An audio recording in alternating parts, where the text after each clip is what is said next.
Students, आज का जो टॉपिक है दैट इज ह्यूजन प्रिंसिपल, और इसी के साथ एक सब टॉपिक इसके साथ पढ़ेंगे हम, जो कि आपके एग्जाम में 5 मार्क्स में क्वेश्चन आ जाता है। ठीक है, ह्यूजन प्रिंसिपल आपका बहुत ज्यादा इंपॉर्टेंट टॉपिक है। और ये किस सब टॉपिक, किस सब यूनिट का टॉपिक है, that is your wave optics. Means हमने वेव ऑप्टिक आपका शुरू कर दिया है। वेव ऑप्टिक सिंपल सी बात क्या कहती है, अभी तक जितना भी हमने पढ़ा वो पढ़ रहे थे हम रे ऑप्टिक। मीन्स लाइट रे जो ट्रेवल करती है वो रे की फॉर्म में ट्रेवल करती है।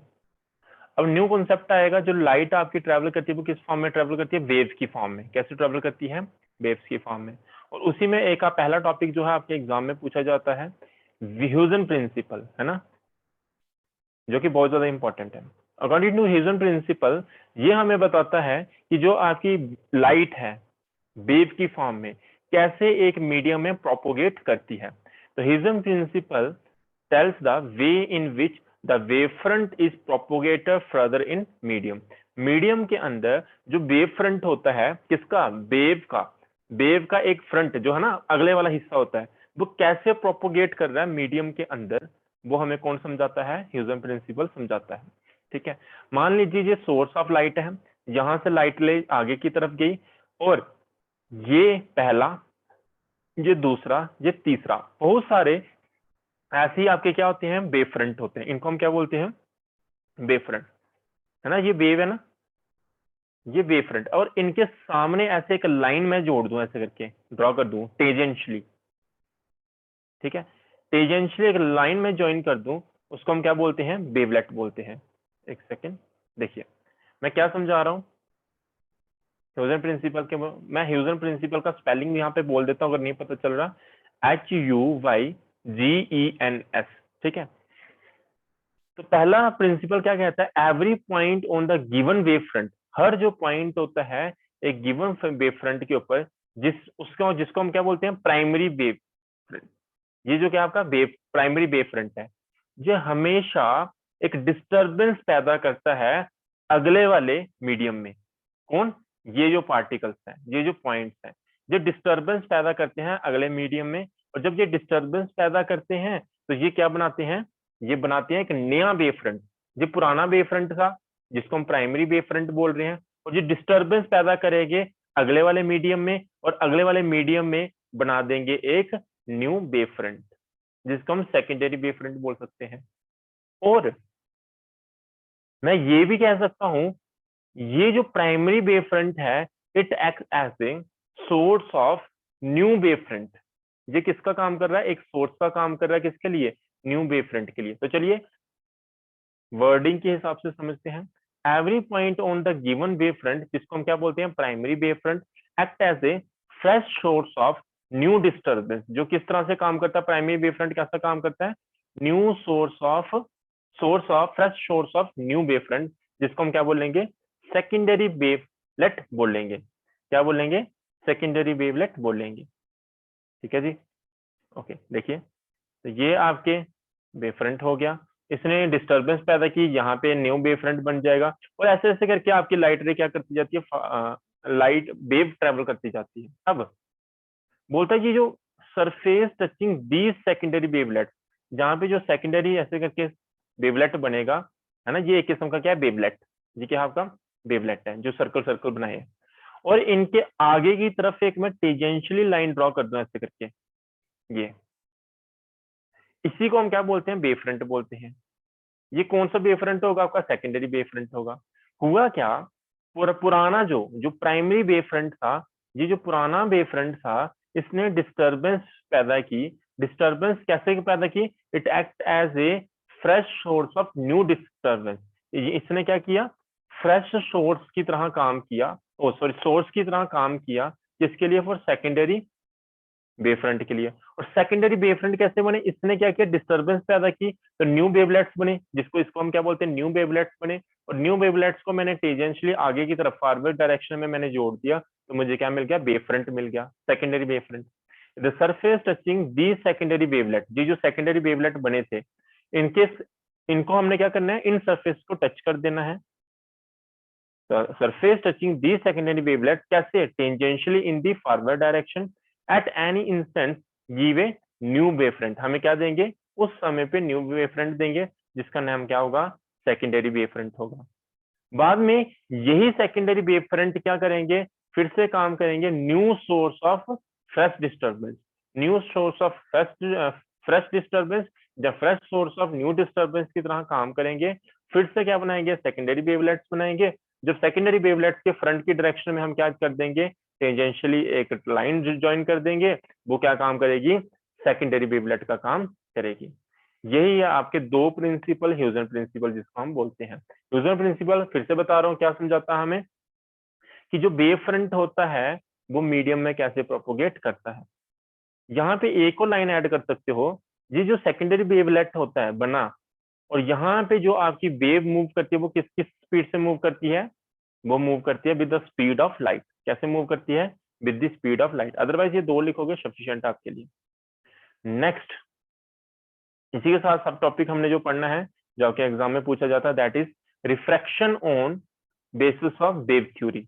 रिफ्रैक्शन एक तो जनरल पढ़ी हुई है हमने, क्या होता था, ये एक लाइन होती थी, ये आपका नॉर्मल होता था, यानी कि लाइन यानी कि इंटरफेस, जहां से रे ऐसे करके स्ट्राइक करती थी, अगर ये रेयरर है, जो डेंसर है, तो रे बेंड कर जाती थी टूवर्ड द नॉर्मल। ये होती थी आपकी रिफ्रैक्शन। अब रिफ्रैक्शन ये किस केस में पढ़ी थी हमने, रे ऑप्टिक में। अब हम पढ़ रहे हैं वेव ऑप्टिक। वेव ऑप्टिक में भी रिफ्रैक्शन होगी, और यहाँ पे रिफ्रैक्शन किसकी होगी, वेव की। तो मान लीजिए, क्या मानोगे आप, मान लीजिए एक M M dash, M M dash क्या है, एक इंटरफेस है, that separate rarer medium to denser medium of refractive index, जिसका रिफ्रैक्टिव इंडेक्स क्या है, म्यू है। लेट C1, जो C1 क्या है, वेलोसिटी है, कहाँ पे, रेयरर मीडियम में, और C2 क्या है आपकी वेलोसिटी है लाइट की, कहाँ पे, डेंसर मीडियम में। तो आपको पता है रिफ्रैक्टिव इंडेक्स का फॉर्मूला क्या होता है, म्यू1 से म्यू2 तक की तरफ क्या होगा, C1/C2, यानी कि स्पीड ऑफ लाइट इन किसके अंदर, rarer medium to the speed of light in denser medium. Equation आपकी क्या होगी, फर्स्ट।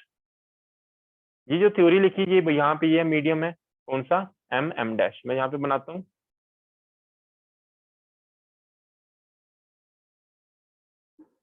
कलर भी हम ले लेते हैं यहाँ पे रेड कलर। ये रे है, सॉरी ये सरफेस आपका, जिसका नाम क्या रखा है,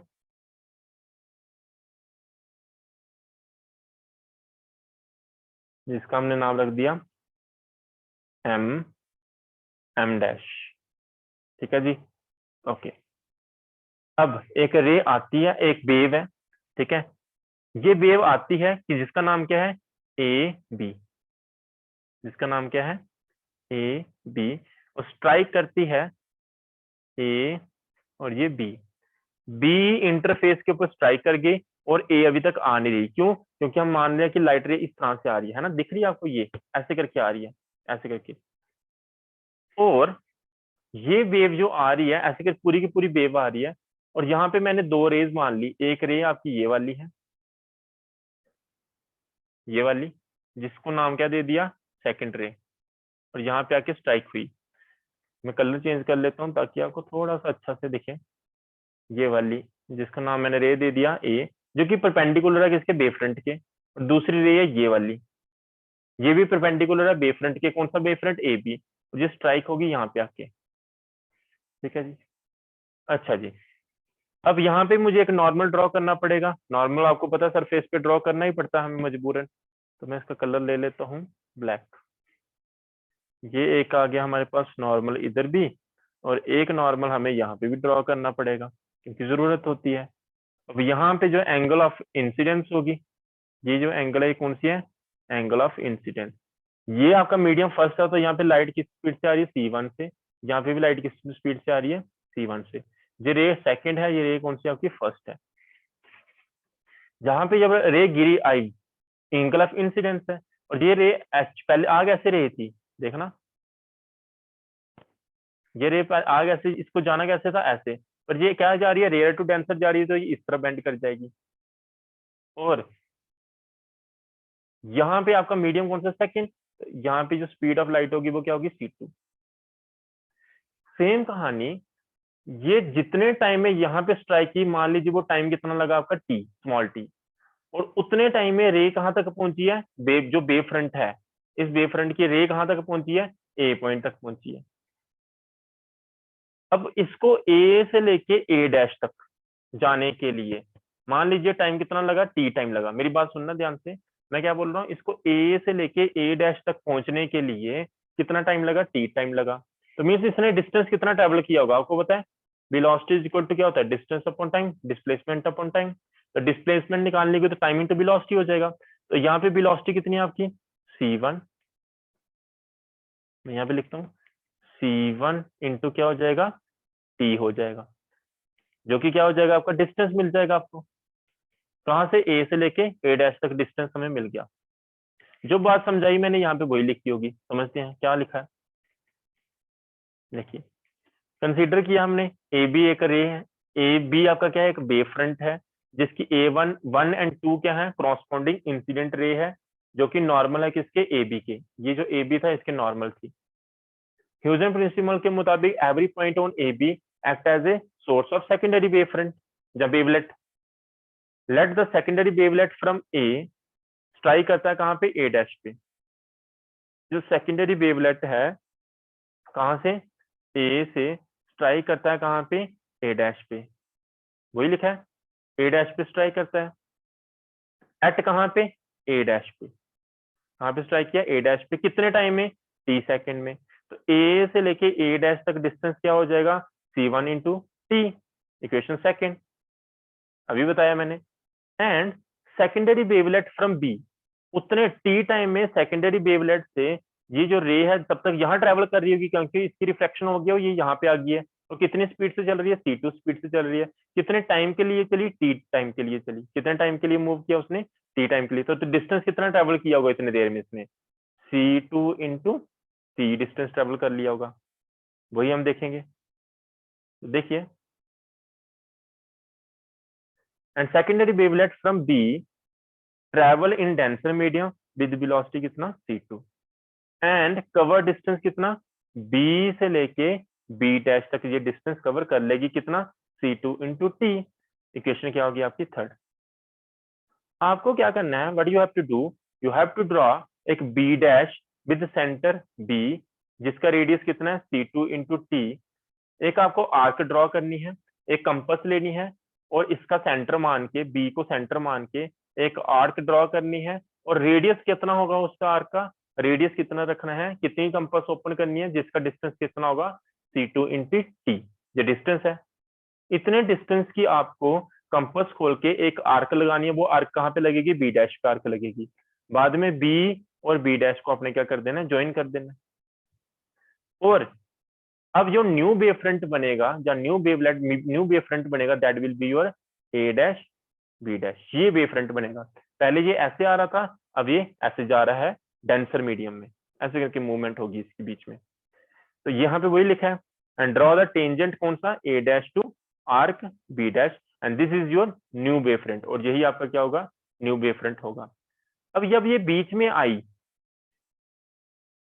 ये तो एंगल ऑफ इंसिडेंस तो मैंने समझा दी।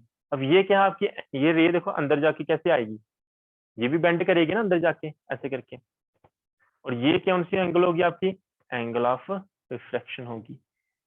ठीक है, अब मेरी बात ध्यान से सुनना, अच्छे से सुनना मैं जो बता रहा हूँ। ये क्या है आपका नॉर्मल, ये क्या है आपकी एंगल ऑफ इंसिडेंस, है ना। तो अगर ये एंगल ऑफ इंसिडेंस है तो यहां से लेके यहां तक, कहां से लेके कहां तक, यहां से लेके, देखा, ये एंगल कितनी है आपकी, आई, एंगल ऑफ इंसिडेंस। और ये क्या था आपका, नॉर्मल था। इस, ये है ना रे है, और ये क्या है, नॉर्मल। तो यहां से लेके यहां तक एंगल आपकी कितनी है, 90 डिग्री। यहां तक एंगल कितनी है आपकी, 90 डिग्री। अगर ये एंगल 90 डिग्री है तो मुझे बताओ ये कितनी होगी, this will be your 90 minus I. फिर से, अब ये भी कितनी है आपकी, 90 डिग्री पूरी की पूरी। तो मैं अगर पूछूं ये एंगल कितनी है, तो ये कितनी होगी, ये एंगल होगी आपकी 90 माइनस 90 माइनस आई। इसको सॉल्व करोगे तो ये कितना बचेगा आपका, आई बचेगा। तो अल्टीमेटली हमने एंगल को क्या कर लिया, शिफ्ट कर लिया। ऐसी चीजें हमने बहुत बार पहले भी पढ़ी हैं, इसलिए मैंने इसके ऊपर ज्यादा टाइम वेस्ट नहीं किया। तो ये एंगल आपकी, एंगल ऑफ इंसिडेंस कहाँ शिफ्ट कर दी मैंने, यहाँ पे। सिमिलरली आर के लिए, अगर वो वाला समझ नहीं आया तो फिर से समझना, समझ आ जाएगी। ये एंगल आर है आपकी, ये वाली एंगल क्या है आपकी, आर। और किसके बीच में, ये वाली रे और ये दोनों के बीच में एंगल कितनी है 90 डिग्री। तो ये कितनी हो जाएगी फिर, पूरी कितनी है 90 और इतनी सी कितनी है r, तो ये कितनी होगी 90 माइनस r होगी। दूसरी बात यहां से लेके यहां तक एंगल कितनी है 90 डिग्री और ये कितनी है 90 माइनस r, तो पूरी कितनी है 90 और ये कितनी है 90 माइनस r, तो सब्ट्रैक्ट कर दो 90 माइनस r, तो ये एंगल बचेगी। तो सॉल्व करो कितना आ रहा है 90 माइनस प्लस r, ये कट जाएगा कितना बचेगा r बचेगा। तो ये एंगल कितनी होगी आपकी r होगी, कितनी होगी r होगी। तो ये एंगल कितनी है आपकी r। ये सारी बातें होगी हमारी डिस्कस और ये इसको हमने ऐसे करके जोड़ा हुआ है। ठीक है, उम्मीद करता हूँ ये डायग्राम आपको पूरी समझ आ गई होगी। अब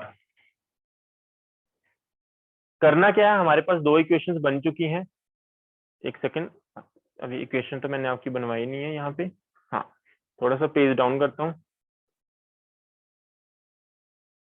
अब आपने क्या करना है, एक ट्राइंगल में चले जाना। कौन सी triangle, in triangle A B dash, ये वाली ट्राइंगल ए बी डैश मैं दिखाता हूँ। ए ए बी ए डैश, ये वाली ट्राइंगल में चलो। इस ट्राइंगल को ध्यान से अगर आप देखोगे तो यहाँ पे एंगल कितनी है आपकी 90 डिग्री, तो ये क्या होगा आपका हाइपोटेन्यूज होगा। और यहाँ पे एंगल कितनी है आई, तो साइन आई कितना होगा आपका, साइन आई आपका होगा ए डैश ए, एक second, A dash upon B A dash, sign आई हो जाएगा। तो यहाँ पे देखो यही किया होगा आई थिंक। हाँ, तो क्या है ए डैश, ट्राइंगल कौन सी ए बी डैश, ए में जाएंगे तो साइन आई कितना हो जाएगा A dash upon A dash B. ये इक्वेशन आपकी कौन सी होगी fourth. Similarly you have to move in equation कौन सी, इन ट्राइंगल दिस वन, ये वाली ट्राइंगल जिसका नाम क्या है, इसका नाम है B A dash B dash. क्या है B A dash B dash. तो यहाँ पे एंगल कितनी है आपकी आर है और ये आपका क्या है देखना ध्यान से, कौन सा, यहाँ पे एंगल कितनी है आपकी 90 डिग्री, तो हाइपोटेन्यूज क्या होगा आपका फिर से ए डैश बी होगा। तो साइन आर लगाएंगे तो क्या आएगा, it will be your B dash B upon B A dash हो जाएगा, यानी कि ऑपोजिट साइड अपॉन हाइपोटेन्यूज। तो क्या बनेगा देखते हैं। देखिए वही ट्राइंगल है आपकी A B dash A dash B dash B, तो साइन आर लगाया तो क्या आया B dash B upon A dash B. Equation क्या होगी फिफ्थ। इन दोनों इक्वेशन को डिवाइड कर दो, है ना, dividing equation fourth by fifth, तो क्या हो जाएगा sine I upon sine R. Sine I की वैल्यू कितनी थी A dash upon A dash B और साइन आर की वैल्यू कितनी थी B B dash upon A dash B. A dash B और ए डैश बी कैंसिल हो जाएगा, बचेगा क्या आपका ए डैश ए अपॉन बी डैश बी। ये बात क्लियर है। और ए डैश ए की वैल्यू भी हमें पता है और बी डैश बी की वैल्यू भी पता है, देख लीजिए इक्वेशन नंबर कौन कौन सी सेकंड एंड थर्ड से। ए डैश की वैल्यू क्या है C1 इंटू टी और बी बी डैश की वैल्यू कितनी है आपकी C2 इंटू टी। इन वैल्यू को सब्स्टिट्यूट कर दो तो क्या आ जाएगा sine I upon sine R equal to ये टी कट जाएगा आपका, बचेगा क्या C1 अपॉन C2। और इक्वेशन फर्स्ट से हमने क्या पढ़ा था C1 अपॉन C2 किसके बराबर होता है 1 म्यू 2 के बराबर होता है। तो sine I upon sine R किसके बराबर हो जाएगा, इक्वेशन फर्स्ट एंड इक्वेशन 6 से म्यू 1 म्यू 2 के बराबर हो जाएगा। और यही तो होता है आपका स्नेल्स लॉ, और ये हो गया हमारा स्नेल्स लॉ प्रूफ। उम्मीद करता हूँ ये टॉपिक आपको समझ आएगा। It is very important again for your exam point of view. Bye bye, have a nice day. कोई भी डाउट होगी आप पूछ सकते हो नीचे कमेंट सेक्शन में या मैसेज करके भी पूछ सकते हो।